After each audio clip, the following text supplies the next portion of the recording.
I'm just trying to keep morale up. Don't learn words in isolation. Always think in context. Oh yes, we love sarcasm. But to be fair, who doesn't?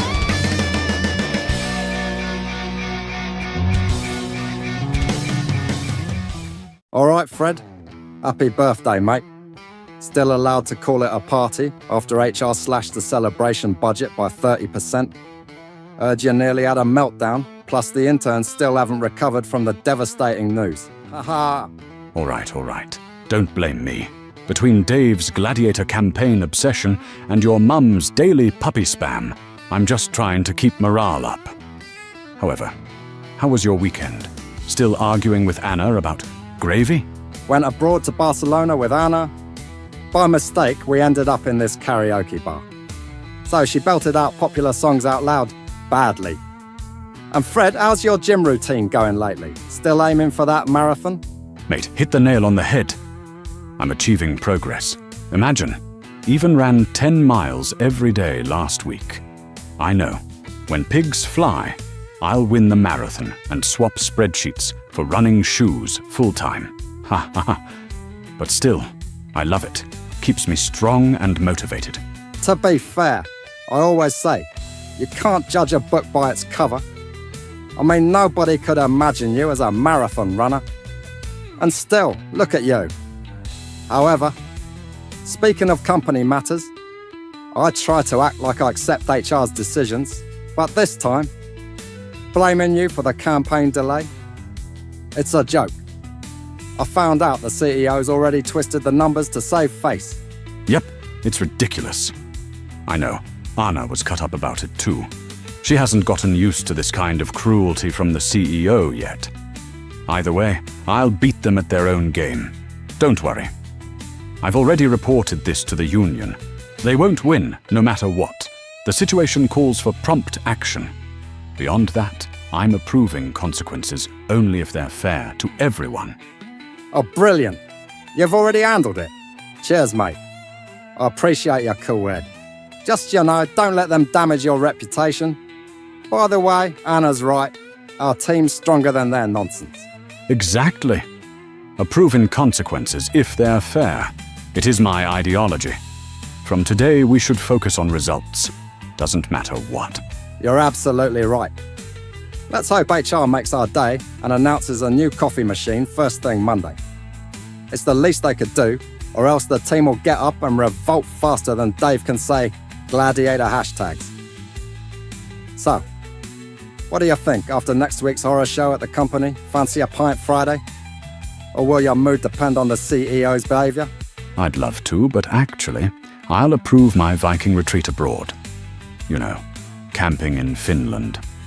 I'm leaving Friday evening, so I'll have to pass on that pint for now. Guess what? Even Dave's fond of the idea. So, I reckon he'll join me in his Roman toga. Huh.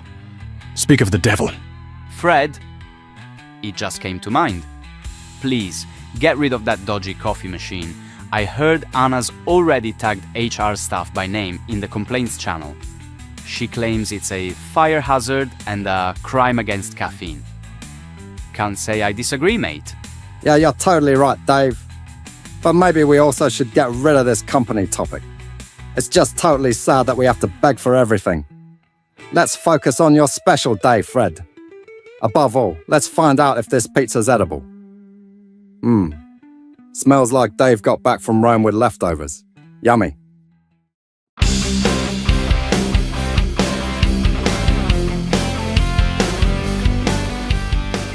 Hi everyone. Welcome to Melody Minds Language and our Talk About the Talk podcast. I'm Anna. And I'm Paul. Today, we're dissecting Fred's birthday party, including HR drama and gym goals.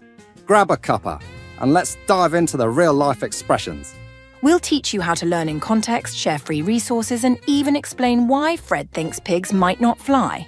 Okay, just in case, let's translate Anna's last sentence. It means Fred's full-time marathon dream is staying in Fantasyland, right next to flying pigs. However, I've got important advice for you. Here's a golden rule of language learning. don't learn words in isolation. Always think in context. For instance, think of when Fred mentioned that HR slashed the celebration budget. Slashed means to cut something drastically. But you'll want to pair it with words like budget, prices, or jobs to sound natural. Think of slash costs in a supermarket or slash staff at a workplace. Exactly. Learn phrases like keep morale up or campaign delay as complete chunks. Your brain remembers stories, not random words. And I promise we'll lend a hand to support you throughout your learning journey. And you'll remember them forever. Just stay consistent. Listen to and watch English content every day. And make sure to practice whenever you can. Do this and your progress will be remarkable very soon. Okay, my friends, let's jump in. Now let's tackle devastating news. When Fred said HR slashed the budget, that was devastating news, meaning extremely upsetting or shocking information. You could also say soul-crushing or heartbreaking for serious or not-so-serious incidents. For example, I heard soul-crushing news lately. Alternatively, you might say, it's heartbreaking news when your flight gets cancelled last minute. Up next, trying to keep morale up. Fred used this to mean maintaining team spirit or motivation. Let me see the synonyms. So, here are boost spirits or keep everyone upbeat.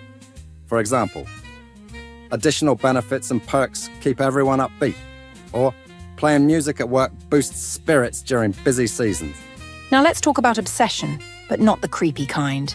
Fred's gym routine isn't unhealthy, but many Brits do have harmless obsessions. Tea for one, the average Brit drinks 876 cups a year. Fascinating. Or queuing will form orderly lines for anything, even at parties. Interesting, right? Yeah, amusing facts. However, remember how we ended up at that karaoke bar in Barcelona? Ended up means arriving somewhere unexpectedly. Classic British example. We meant to visit the tape but ended up down the pub all day. Now, Fred's aiming for that marathon, meaning he's dead set on that goal. You might also hear Brits say working toward a promotion at work or gunning for the sales record if they're feeling competitive. Me? I'm just shooting for walking 5 miles daily. Baby steps, yeah? Yeah, those actually are heh. And this brings us to Fred's when pigs fly comment about quitting his job to run full-time. This idiom reflects British sarcasm. We love humorously exaggerated pessimism. Like, I'll clean my flat when pigs fly, or when pigs fly, the tube will be air-conditioned. Oh, yes, we love sarcasm. But to be fair, who doesn't? Right, let's go on. Here's this lovely idiom. Can't judge a book by its cover. That we use constantly. For example, that posh banker, he volunteers at a cat shelter, so never judge. It reflects a very British value, assuming humility over appearances. Now let's talk a little about company matters. Here's Fred's whole HR situation. This phrase just means anything related to business operations, not necessarily problems. You might hear, we need to discuss some company matters before talking about budgets, promotions, or even office parties. For formal settings, try organisational matters, like these organisational matters require attention. And if it's just general office life, workplace matters works perfectly. For instance, how do we handle workplace matters like remote working? See? Yes, I see. Cheers, Paul. And then we had this awful situation where the CEO twisted numbers to save face. You know, trying to avoid embarrassment when things go wrong. We've all done it, like when you blame the printer for a mistake instead of admitting it was you, when someone laughs it off after tripping in public. Other ways to say it, you might avoid embarrassment, maintain dignity, or keep up appearances, though that last one suggests things might not be as perfect as they seem. And you know, when Fred said Anna had been cut up about the CEO's decision, he meant it cut her deeply. Like when you work your socks off on a project, only to have it criticised without explanation. Brits don't often show hurt, but Anna's face said it all. And she hasn't gotten used to this treatment. That present perfect tense tells us the hurt started in the past and still stings now. Like how you'd say, I haven't gotten used to colleagues taking credit for my work after months of it happening. Yes, those poor things. But Fred? He's not backing down. I'll beat them at their own game means fighting back with their tactics. It's what small shops do when competing with big chains. Match their prices but with better service. Spot on, Anna, and he's right. The situation calls for prompt action. The formal phrase demonstrates workplace tension. Imagine a manager saying, "We must address this promptly through gritted teeth during a crisis meeting." The translation is, "Fix this now or someone will pay the price." Yes, awful. Thank goodness Fred kept a cool head, so he stayed calm as a cucumber. Brits pride themselves on that, but between us, even the steadiest souls mutter for Pete's sake in the loo afterwards. Yep, that's so us. By the way, you know what makes my day? When the office biscuit tin magically refills itself. Yummy. That phrase means something that brings sudden joy, like when a stranger pays for your coffee, or your boss says, "Leave early today." Brits adore these little wins, because let's be honest, we endure a lot of drizzle and delayed trains. True. But if they cancel Tea Tuesday again, there'll be a full revolt against management, though British revolts are polite. Just think of the strongly worded emails signed "kind regards." It is the art form of passive aggression. Certainly. Which reminds me, Anna, fancy a pint Friday? That's our casual way of saying pub after work. And a fascinating fun fact again, we often drop verbs in invites. Fancy dinner means, shall we get dinner? It's not laziness. It's a linguistic efficiency. Yep, but Paul, guess what? That's our version of wait till you hear this. Perfect for gossip like, guess what, Dave wore his toga to the meeting. Or announcements for good news. Guess what? HR approved the new training budget. And if you remember, Fred mentioned Dave was fond of the idea of a Viking retreat. Fond of means likes the idea of, like being fond of rainy bank holidays. And when Fred said, "I reckon he'll join me," that's pure British speculation. "I reckon" means "I think," but sounds wiser. Like "I reckon it'll rain by 3 p.m. or "I reckon the meeting could have been an email. It just wasted my quality time." Yeah, typical. And what about the idiom, speak of the devil? Well, we say this when someone appears mid-conversation, like, speak of the devil. It's HR with more good news. When an idea comes to mind, it pops up suddenly, like remembering mid-meeting you left the kettle on. Fancy alternatives? We also have the phrase "it struck me" for light bulb moments, like "it struck me that we have no coffee." Or "it occurred to me" for polite suggestions, for example, "it occurred to me we might need more tea bags." Yeah. However, we must get rid of that dodgy coffee machine first. Get rid of means to remove or throw out, such as in, let's get rid of these spreadsheets, or please throw out that mouldy sandwich. That is pretty disgusting.